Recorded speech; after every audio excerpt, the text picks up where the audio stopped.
Hello friend. तो आज मैं आपके साथ डिस्कस करने वाला हूँ एरो फंक्शन इन जावास्क्रिप्ट। तो बेसिकली अपन देखेंगे, पहले तो अपन क्या करते थे, नॉर्मल फंक्शन बनाया करते थे, यदि आपको याद है, फंक्शन फंक्शन नेम करके। ठीक है, तो इसमें एक बेनिफिट क्या है जो ES6 में इंट्रोड्यूस हुआ है, तो इसमें पहली बात तो इसमें शॉर्टर फंक्शन हो गया है। ओके, तो इसमें कभी फंक्शन का नाम भी नहीं लिखना पड़ता है, इसको उन्होंने फंक्शन ही बोलते हैं। तो अब देखो, जैसा कि आप डेफिनेशन देखो, is a concise way of writing a JavaScript function. मतलब कंसाइज वे मतलब एक शॉर्टर फंक्शन, शॉर्ट करके लिख दिया। एरो फंक्शन इंट्रोड्यूस इन ES6 वर्जन, ES6 में ये इंट्रोड्यूस हुए हैं। ओके, ये इससे अपना कोड क्या होता है, मोर स्ट्रक्चर रीडेबल हो जाता है। ये एरो फंक्शन होते हैं, इनको अनोनमस फंक्शन भी कहा जाता है। फंक्शन विदाउट नेम, जो फंक्शन विदाउट नेम उसका अनोनमस फंक्शन भी कहा जाता है। ओके, अब इसके बारे में थोड़ा सा और अपन डीपली पढ़ेंगे। और हाँ, फिर कई चीज़ें हैं इसके बारे में, ये है कि भाई इसका दिस नहीं होता है। अब वो क्यों नहीं होता है, तो उस पर भी अपन बात करेंगे भाई क्या है।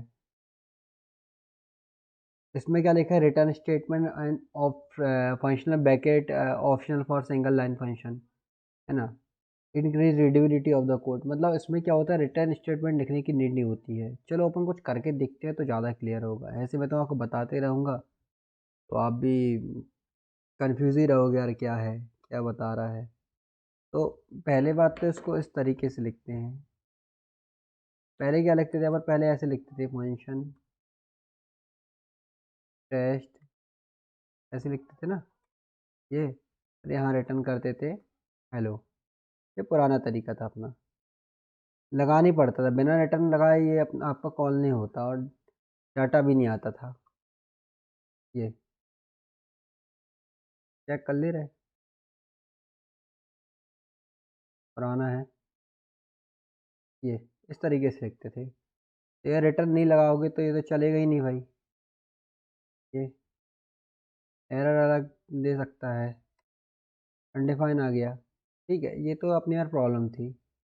अब इसी की जगह एरो फंक्शन है, इस तरीके से कॉन्स्ट वेरिएबल बनाओ, टेस्ट बनाओ, इक्वल लिखो, ये ब्रैकेट लिखो, और इस तरीके से ये इक्वल करके ये लिख लो, है ना।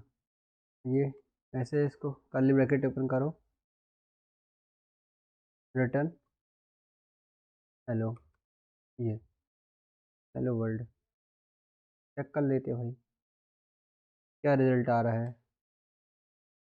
रिजल्ट ही नहीं आया, रिजल्ट इसने नहीं आया, कॉल ही नहीं किया। तो कॉल कर लेते हैं, पहले तो कॉल करना भी ज़रूरी है रिजल्ट लाने के लिए। तो क्या हो गया, सेव नहीं किया क्या। हम्म,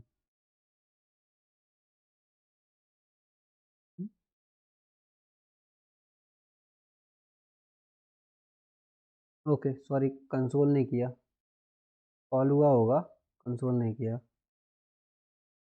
ठीक है, अपन देखते हैं ये। चेक करते हैं। देखो फ्रेंड, हेलो वर्ल्ड आ गया है। अब वो रिटर्न करा, कंसोल तो करना होगा या वेरिएबल में स्टोर कराओ। अब आप, मैंने तो बोला था भाई कि इसमें अपन को रिटर्न करने की ज़रूरत नहीं है ना, मगर रिटर्न तो अपन कर रहे हैं। ये इसको अलग कर दो, ये अलग कर दो, ये अलग कर दो, कर लो। देखो, अलग करने के बाद भी चल रहा है, मतलब रिटर्न नहीं लिखे हैं और ब्रैकेट भी अलग कर दिए हैं, तब भी ये चल रहा है। तो इस तरीके से ये अपना वर्क कर रहा है, जैसा कि आप देख पा रहे, समझ पा रहे हैं।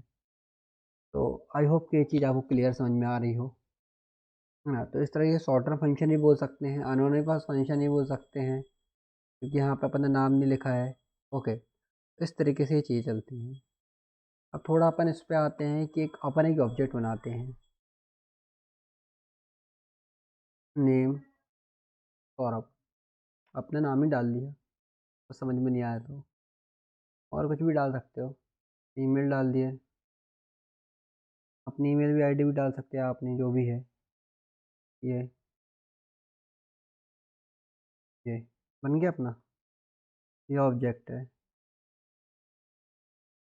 अब जैसे हम कोई भी चीज़ एक्सेस करनी होती है तो इस तरीके से लिखते हैं, आपको ही पता है। तो नेम सौरभ आ जाएगा, आया ना। ठीक है, तो अब अपन क्या करते हैं, फंक्शन बना लेते हैं।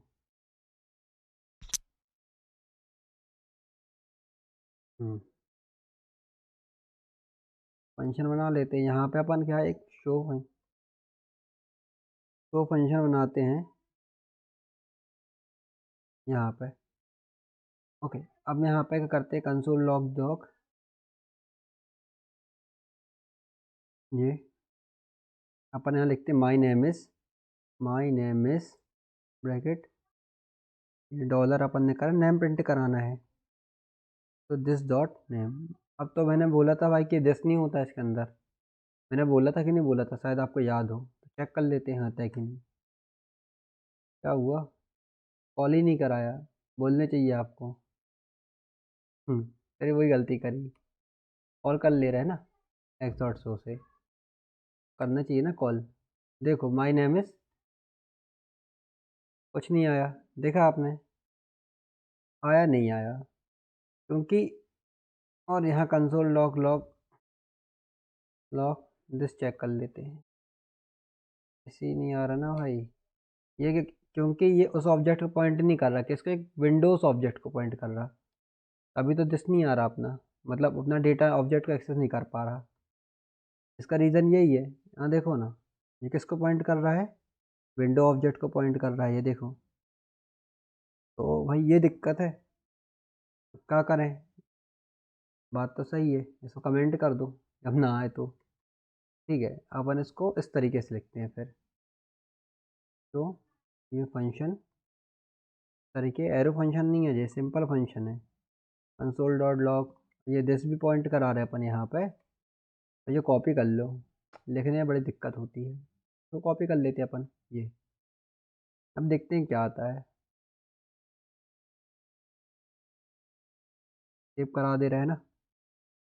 हम्म, ये माय नेम है सौरभ आ चुका है। तो जो अपन ने ये बनाया था एरो फंक्शन, जिसको पॉइंट नहीं करता है तो वो नहीं कर रहा था, विंडो वाले को पॉइंट कर रहा था। अब ये देखो, ये दिस अपने जो ऊपर वाला जो अपना ऑब्जेक्ट है उसको पॉइंट कर रहा है। ठीक है, तो माइनस सौरभ आ गया, तो ये क्लियर हुआ आपको, आई होप कि आपको क्लियर हो गया होगा। ठीक है, अपन एक काम करते हैं, इसको कमेंट करते हैं थोड़ा सा। इसके अंदर अपन एक फंक्शन बना देते हैं, सेट टाइम आउट, पता ही होगा आपको, ये ये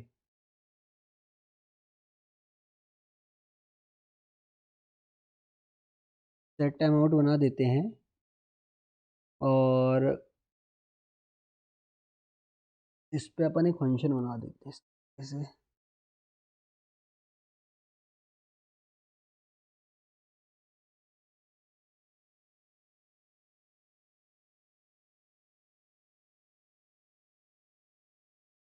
ये 2000 सेकेंड लिख लिया अपन ने, तो कॉपी कर लेते हैं, तो पेस्ट कर लेते हैं यहाँ पे, यहाँ भी चेक कर लेते हैं यहाँ क्या आ रहा है, थोड़ा थोड़ा ट्राई करते रहना चाहिए नई नई चीज़ें। तो सेव करते हैं क्या होता है,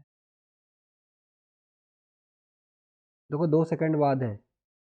देखो ये इसमें भी अपन ऐसे यूज़ करते हैं, तो ये जब इसके अंदर आप सेट टाइम आउट बना रहे हैं फंक्शन, फॉर्मेट डॉक्यूमेंट कर रहे हैं, ओके, तो ये किसको पॉइंट कर रहा है भाई, ग्लोबल ऑब्जेक्ट को पॉइंट कर रहा है, समझ में आ रहा है, तो वो भाई एक्सेस नहीं कर पा रहा है ना।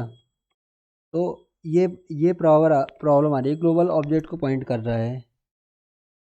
ओके, अब अपन, अब इसको प्रॉब्लम कैसे सॉल्व करें, भाई इसको आप ऐसा लिख रहे हो, इसकी जगह एक लेक्सिकल स्कोप सुना होगा, वो अपने पेरेंट से ले लेता है, इसको ऐसे लिख दो, set time out arrow function की मदद से,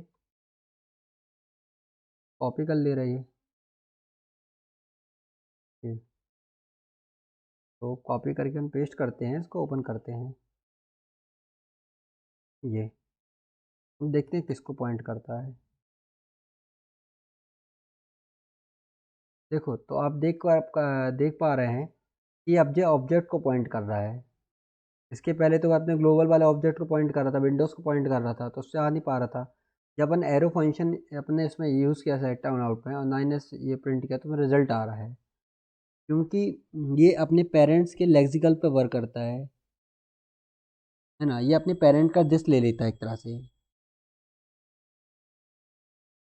क्योंकि पेरेंट का जो लेक्सिकल है था उसके चक्कर में, तो we use arrow function to to the lexical from parent we can say, है ना। अपने पेरेंट के लेक्सिकल के चक्कर में ये अपना पास डेटा ले लेता है। तो आई होप कि आपको एरो फंक्शन समझ में आया हो। मैंने बहुत ही एग्जांपल के साथ बताया आपको नए नए सिनेरियो में इस तरीके से वर्क करता है। तो ओके फ्रेंड, तो इस तरीके से आपको काम करना, अपना ऑब्जेक्ट बना के ये दिस क्यों नहीं लेता है वो भी एग्जांपल आपको बता दिया, कैसे वर्क करना है ये। इस तरीके से आप चीज़ें इसके हैंडल कर सकते हैं। इंटरव्यू में बहुत ज़्यादा ये क्वेश्चन पूछा जाता है, तो ध्यान से इसको पढ़ लेना आप कि वही डेफिनेशन वही है, arrow function allows to write shorter function syntax, है ना। यही है, और ये दिस को पॉइंट नहीं कर सकता। Arrow function can not be use as a constructor, ये भी आप बता सकते हो। Return statement function bracket optional bracket are optional for single line function, ठीक है। और मतलब अपन रिटर्न भी कहाँ लिखे थे, आपको दिखाया था एग्जांपल में, और रीडेबिलिटी भी अच्छी बढ़ जाती कोड की। Arrow function provide a lexical this binding, it means they inherit the value from the enclosing scope। मतलब मैंने बताया ना कि लेक्सिकल बाइंडिंग मतलब ये ऊपर वाले से ले रहा है, देखो यहाँ पे अपने यूज़ करा ये पेरेंट वाले से लेक्सिकल दिस बाइंडिंग, तो ये चीज़ भी यूज़ कर रहा है। तो आई होप कि ये चीज़ आपको क्लियर समझ में आई हो। तो ओके फ्रेंड्स, आज के लिए इतना ही। ओके।